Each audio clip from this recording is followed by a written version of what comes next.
अब नेक्स्ट हम यूज़ करेंगे पॉलीगॉन्स। उसके लिए सबसे पहले मैं यहाँ पे पॉलीगॉन के ऊपर क्लिक करूँगा।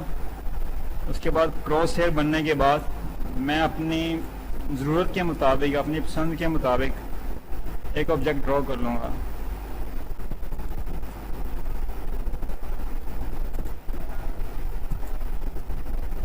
अब जहाँ पे मुझे लगे कि ऑब्जेक्ट कंप्लीट हो गया वहाँ पे मैं डबल क्लिक कर दूंगा और वो एक ऑब्जेक्ट की शक्ल ले लेगा।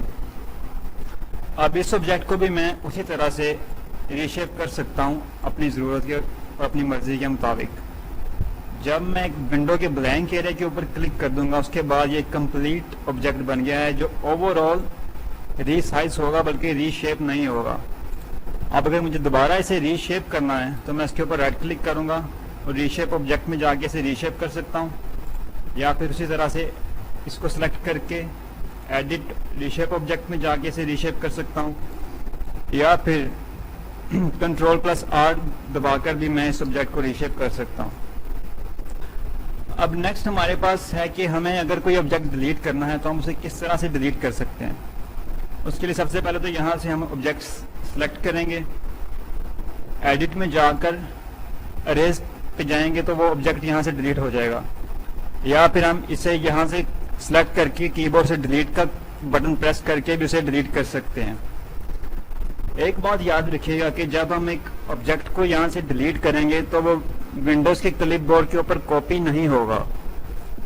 ये एक इम्पोर्टेंट पॉइंट है इस हवाले से कि ऑब्जेक्ट डिलीट करने पर वो विंडो क्लिपबोर्ड के ऊपर कॉपी नहीं होगा, बल्कि वो डायरेक्ट डिलीट हो जाएगा। इसके बाद हम लाइनिंग की बात कर लेते हैं। फॉर एग्जांपल ये मेरे पास एक ऑब्जेक्ट है जिसकी मुझे लाइनिंग चेंज करनी है, तो मैं सबसे पहले उसे सिलेक्ट करूंगा, उसे हाईलाइट करूंगा। उसके बाद लाइंस के ऊपर जाकर उसकी लाइनिंग अपनी मर्जी से थिकर या थिनर कर सकता हूँ। अपनी ज़रूरत और अपनी मर्जी के मुताबिक मैं उसकी लाइनिंग चेंज कर सकता हूँ। इसके अलावा अगर मुझे उसके ऊपर लाइनिंग चाहिए ही नहीं तो मैं नो लाइन सेलेक्ट करूंगा और वो एक लाइनलेस ऑब्जेक्ट बन जाएगा जिसकी कोई बाउंड्री नहीं है, बल्कि वो लाइंस के बगैर एक ऑब्जेक्ट बन गया है मेरे पास। अब हम डिस्कस करते हैं कि हम अपने ऑब्जेक्ट्स को अरेंज किस तरह से कर सकते हैं।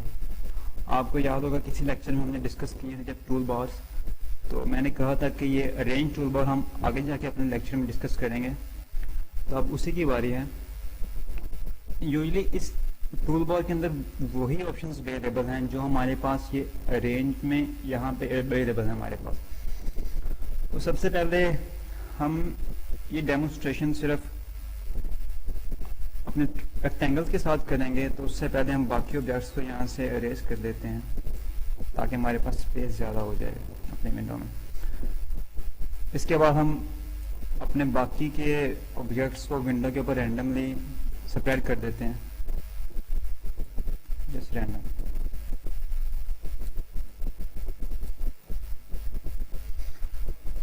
इसके बाद मैं ये सारे ऑब्जेक्ट को सिलेक्ट करता हूँ,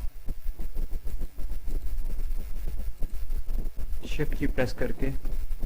इसको मैं स्पेस हॉरिजॉन्टल या स्पेस वर्टिकल भी कर सकता हूँ, हॉरिजॉन्टल स्पेस या वर्टिकल स्पेस इनकी मैनेज करने के लिए। इसके बाद इन्हें अगर मुझे लेफ्ट लाइन, सेंटर लाइन या राइट लाइन करना है तो वो भी मैं यहाँ से कर सकता हूँ।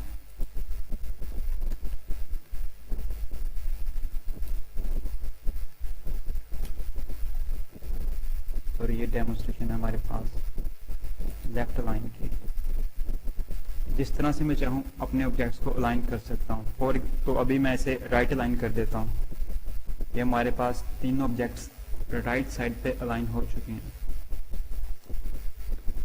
इसके बाद लेयरिंग की बात कर लेते हैं। अगर हमें ऑब्जेक्ट्स की लेयरिंग की बात करनी है, सो लेट्स सपोज ये हमारे पास ऑब्जेक्ट्स कुछ इस तरह से पड़े हुए हैं।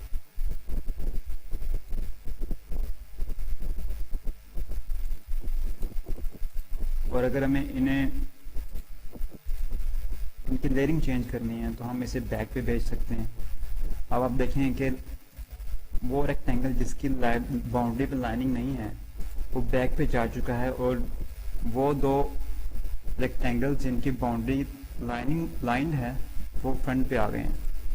इस तरह से हम उसे फ्रंट पे दोबारा भी ला सकते हैं। अब वही रेक्टेंगल हमारे पास दोबारा फ्रंट पे आ गई। इस तरह से हम अपनी मर्जी से इनकी लाइनिंग चेंज कर सकते हैं। इसके बाद अगर हम देखें तो हम अपनी मर्जी से इसी ऑब्जेक्ट को रोटेट कर सकते हैं। क्लॉकवाइज रोटेट कर लें या एंटी क्लॉकवाइज रोटेट कर लें। ये मैं इस ऑब्जेक्ट को रोटेट कर रहा हूँ, लेकिन उसकी शेप में ज़्यादा चेंजेस नहीं आ रही, क्योंकि वो एक काफ़ी लीनियर सी शेप है। ये मैंने उसे काउंटर क्लॉकवाइज रोटेट किया और ये मैंने दोबारा क्लॉकवाइज रोटेट कर दिया। अब मैं अगर इसी ऑब्जेक्ट का, ये लाइन ऑब्जेक्ट का एक मिरर इमेज चाहता हूँ, यही मेरे पास वर्टिकल हो जाए, यही इमेज मेरे पास मिरर आ जाए, इसी ऑब्जेक्ट का मिरर इमेज मेरे पास आ जाए, तो मैं ये फ्लिप वर्टिकल के ऊपर क्लिक करूँगा। वो ऑब्जेक्ट चूँकि उसका मिरर इमेज भी सेम ही बन रहा है, इसलिए वो हमें यहाँ पे ज़्यादा नज़र नहीं आ रहा। उसके लिए हम एक पॉलीगॉन को यूज़ करते हुए एक ऑब्जेक्ट बनाते हैं पहले।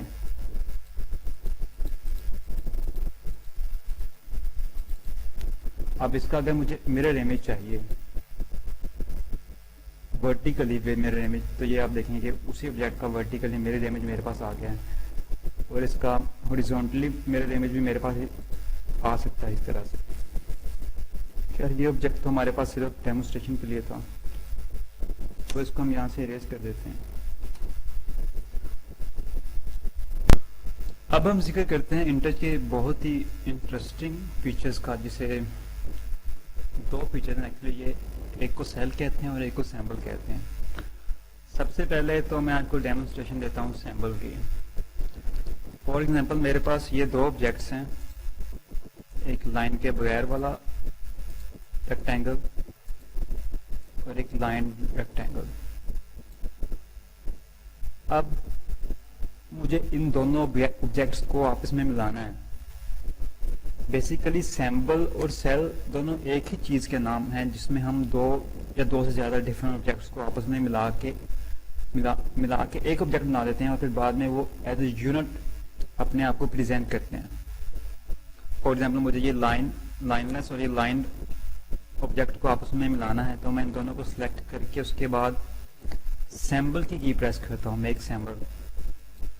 तो आप देखेंगे कि उनके डॉट्स को देख के आप अंदाज़ा लगा लें कि अब वो एज ए यूनिट काम हमें प्रेजेंट हो रहे हैं। अगर मैं इसको रीसाइज करता हूँ तो वो ओवरऑल रीसाइज हो रहा है। जब मैं उनके साइज में किसी भी तरह की चेंजिंग करता हूँ तो दोनों ऑब्जेक्ट्स के साइज के अंदर चेंजेस हो रही हैं। अब अगर मुझे इस सैम्पल को ब्रेक करना है तो मैं यहाँ से ब्रेक कर सकता हूँ, लेकिन आप देखें कि उनके साइज वहीं के वहीं रह गए हैं। उनके साइज जैसे हमने सैम्पल के अंदर छोड़े थे वैसे ही उनके साइज हैं, यानी कि उनके साइज में भी चेंजेस आ चुकी हुई हैं इंडिविजुअली। अब दूसरा हमारे पास फीचर इसके अवेलेबल है सेल का। मैं इन्हीं दो ऑब्जेक्ट्स को पकड़ के दोबारा से मैंने एक सेल बना देता हूँ। आप देखें कि अब मैं इनको ड्रैग करके इनके साइज के अंदर चेंजेस नहीं कर सकता। तो बेसिकली सेल और सैम्पल दोनों एक ही चीज़ के नाम हैं, जो कि डिफरेंट ऑब्जेक्ट्स को गैदर करते हैं। बस इनमें फ़र्क यह है कि सैम्पल के अंदर हम उनको रीसाइज कर सकते हैं और सेल के अंदर हम अपने ऑब्जेक्ट्स को रीसाइज नहीं कर सकते। अगर मुझे ये सेल को ब्रेक करना है तो मैं ये ब्रेक सेल के ऊपर क्लिक करूँगा और ये दोबारा से इंडिपेंडेंट हो गए हैं एक दूसरे से। नेक्स्ट हम जिक्र करते हैं टेक्स्ट ऑब्जेक्ट्स का। अब अगर मुझे अपनी विंडो के ऊपर कोई टेक्स्ट ऑब्जेक्ट चाहिए तो मैं उसके लिए क्या करूँगा। सबसे पहले तो मैं ड्राइंग टूल बार में टेक्स्ट के ऊपर क्लिक करूँगा। उसके बाद आप देखते हैं कि यहाँ पे मैं क्लिक करने पर मुझे जो भी मैं राइट करूँगा वो मेरी विंडो के ऊपर शो होगा। फॉर एग्जांपल मैं राइट करता हूँ माई टेस्ट स्ट्रिंग।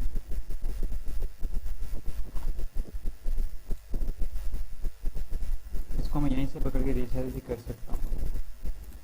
अब इसके अलावा अगर मुझे इसे बोल्ड, इटैलिक या इसका फाउंट चेंज करना है, कलरिंग भी चेंज करनी है, तो वो सारी ऑप्शन मेरे पास ये यहाँ टूल बार में वेरिएबल जिनका जिक्र हमने लेक्चर में पहले भी किया था। मैं तो यहाँ से इटैलिक कर सकता हूँ, अंडरलाइन कर सकता हूँ, इसे बोल्ड कर सकता हूँ, इसे जस्टिफाई कर सकता हूँ अपने टेक्स्ट को, इसका फाउंट बिगर या स्मॉलर कर सकता हूँ। इसके अलावा इसके फाउंट के रिलेटेड कंप्लीट मुझे ऑप्शंस अवेलेबल होंगी यहाँ पे। यहाँ से मैं उसका कोई भी फाउंट सेलेक्ट करता हूँ, कोई भी उसका साइज सेलेक्ट करता हूँ, ओके प्रेस करता हूँ, तो वो यहाँ पे वैसे इंप्लीमेंट हो जाएगा।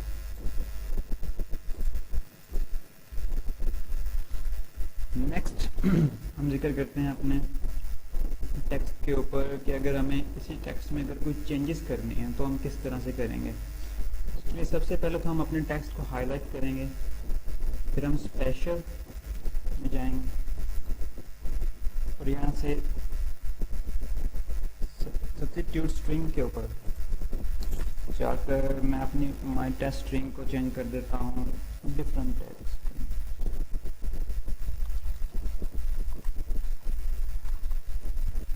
इसे ओके करता हूँ तो आप देखेंगे टेक्स्ट के अंदर चेंजेस आ चुकी हैं। इसी तरह से अगर मुझे चाहिए, मैं चाहता हूँ कि मेरे पास अपनी विंडोज़ के ऊपर जितने भी टेक्स्ट बॉक्सेस हैं, टेक्स्ट फील्ड्स हैं, उनके अंदर चेंजेस मैं एकदम ही इम्प्लीमेंट कर दूँ। मतलब मुझे कोई एक ख़ास टेक्स्ट है जो मुझे ओवरऑल रिप्लेस करना है अपनी विंडो के ऊपर, तो मैं यहाँ से स्पेशल के अंदर जाकर सब्स्टिट्यूट टैग्स करूँगा, सॉरी सब्स्टिट्यूट स्ट्रिंग्स करूँगा। उसके बाद यहाँ पे मेरे पास जितनी भी स्ट्रिंग्स होंगी वो आ जाएंगी। यहाँ से मैं रिप्लेस करता हूँ कि ओल्ड मेरे पास है टेस्ट और उसको आप रिप्लेस कर दो टेक्स्ट से। इसे ओके प्रेस करता हूँ तो वो पूरी विंडो में जितने भी टेक्स्ट होंगे उनमें वो रिप्लेसमेंट इम्प्लीमेंट हो जाएगी। टेस्ट की जगह पे टेक्स्ट आ चुका होगा। अब नेक्स्ट हम जिक्र करते हैं कि जिस तरह हमने पहले भी जिक्र किया था कि अगर ओवरऑल हमने विंडो का डिफ़ॉल्ट फाउंट सेट करना हो टेक्स्ट के लिए भी और बटन के लिए भी, तो हम किस तरह से कर सकते हैं। मतलब कि हम जब कोई भी टेक्स्ट एंटर करेंगे, कोई भी बटन में एंटर करें, उसका फाउंट हमेशा एक ही रहे जो हम पहले से सेट कर चुके हों। तो उसके सबसे पहले हम कॉन्फ़िगर में जाएंगे, यहाँ से विंडोज मेकर के ऊपर डबल क्लिक करेंगे, हम देखेंगे हमारे पास एक कॉन्फ़िगर फाउंट्स का यहाँ पे एक पोर्शन है। यहाँ से हम टेक्स्ट के ऊपर जाएंगे तो यहाँ से हम टेक्स्ट का डिफ़ॉल्ट फाउंट साइज और फाउंट स्टाइल उसका हम सेट कर सकते हैं। इस तरह से हम अगर बटन के ऊपर क्लिक करते हैं तो बटन का डिफ़ॉल्ट फाउंट, बटन का डिफ़ॉल्ट स्टाइल और साइज का हम सेट कर सकते हैं यहाँ से। अब नेक्स्ट हम जिक्र करते हैं कि हम अपने इस विंडो के ऊपर किस तरह से इमेजेस और बिटमैप्स को ऐड कर सकते हैं। सबसे पहले तो मैं आपको एक बात बताता चलूँ कि हम बिटमैप को अपने सैम्पल के अंदर इंक्लूड नहीं कर सकते, बट हम अपने बिटमैप को सेल के अंदर इंक्लूड कर सकते हैं। अब हम देखते हैं किस तरह से हम एक बिटमैप को अपने विंडो के अंदर ऐड करेंगे। सबसे पहले तो ये ड्राइंग टूल बॉक्स में, टूल बार में मैं बिटमैप के ऊपर क्लिक करूँगा। उसके बाद क्रॉसहेयर से मैं अपने रिक्वायर्ड साइज के मुताबिक एक बिटमैप ड्रॉ कर दूंगा। इसके बाद अब मुझे प्रोवाइड करना है इस बिटमैप के से रिलेटेड कोई इमेज जो कि इस बिटमैप के ऊपर शो हो। उसके लिए मैं इसके ऊपर राइट क्लिक करूंगा और उसके बाद इंपोर्ट इमेज, यहाँ से मैं एक इमेज को सिलेक्ट करके इसे ओपन करता हूँ तो आप देखेंगे कि अब बिटमैप के ऊपर एक इमेज शो हो रहा है। अगर तो उसका लोगो शो हो रहा है, लेकिन क्योंकि बिटमैप इमेज का साइज़ बिटमैप से बहुत ज़्यादा बड़ा है इसलिए ज़्यादा वाज़ेह नहीं है। उसके लिए अगर आप चाहें कि बिटमैप का जो साइज़ है वो इमेज के साइज़ के मुताबिक हो तो आप उसके ऊपर राइट क्लिक करके bitmap size, bitmap original size कर सकते हैं।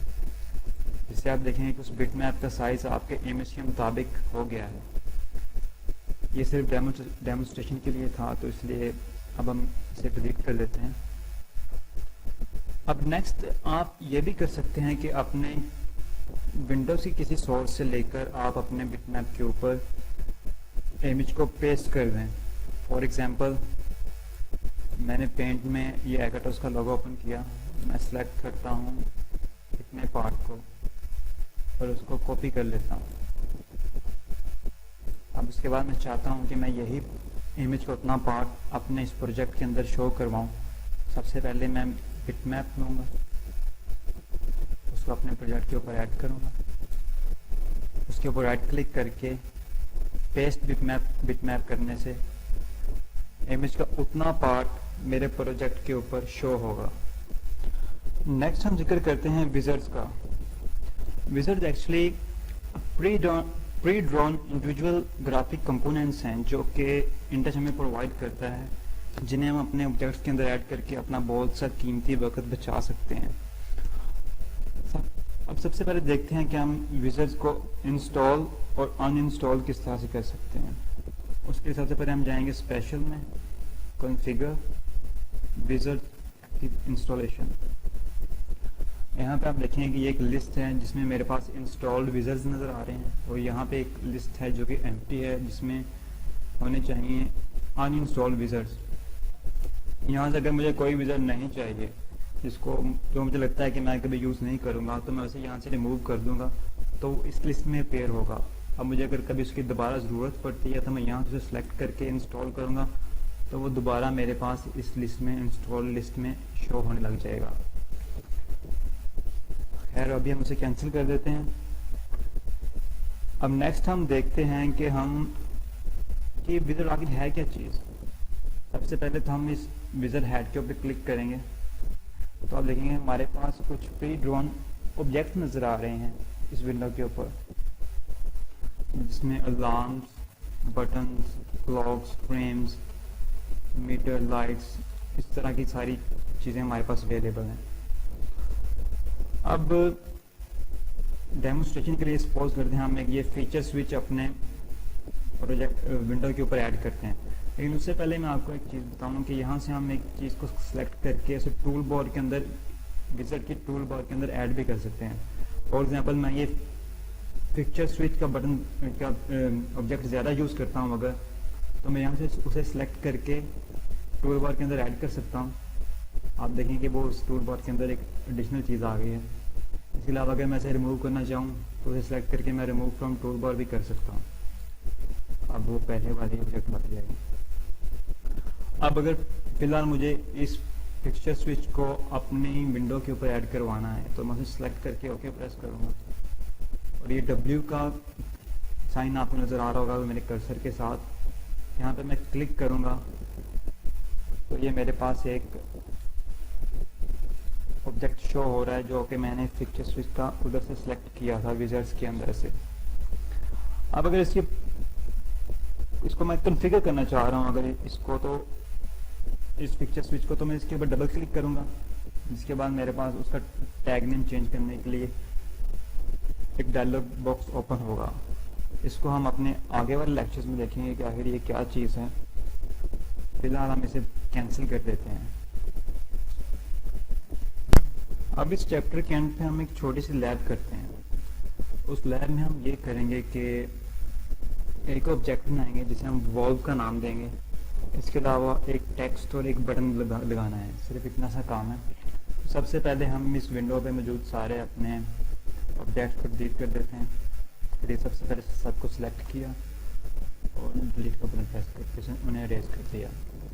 अब हम अपना ऑब्जेक्ट ड्रॉ करना शुरू करते हैं। सबसे पहले मैं पॉलीगॉन लेता हूँ और उससे एक शेप बनाने की कोशिश करता हूँ।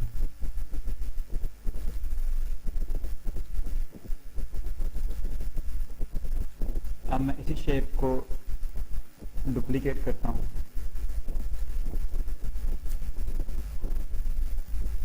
और इसको मैं हॉरिजॉन्टली फ्लिप कर लेता हूँ।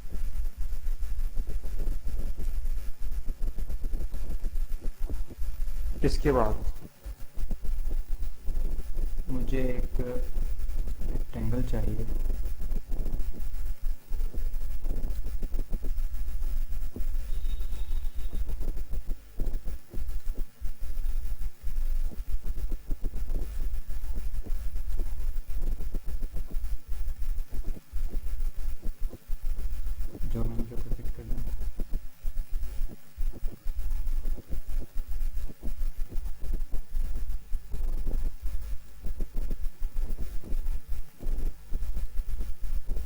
देन मैं यहाँ से इक्लिप्स को लेता हूँ और इसके ऊपर वॉल का टॉप बना लेता हूँ, का टॉप पोर्शन।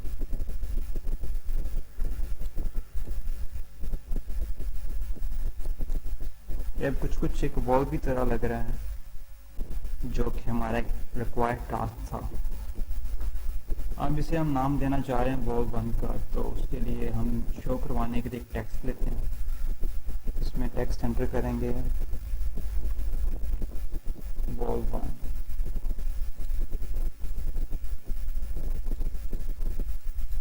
साथ ही हम एक बटन लेते हैं, ये button drawing box tool box button भी यहाँ पे हमने ऐड करवा दिया। अब बटन का टेक्स्ट फिलहाल टेक्स्ट लिखा हुआ आ रहा है, जिसको हम बटन को सिलेक्ट करके कंट्रोल L प्रेस करने से उसके टेक्स्ट चेंज कर सकते हैं।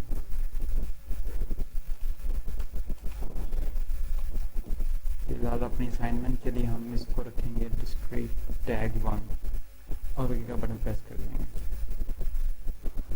फिलहाल हमारी इस लैब में हम यहीं तक पढ़ेंगे इसकी, तो इसे हम सेव कर लेते हैं अपनी विंडो को। बाकी का हम अगले लेक्चर में देखते हैं।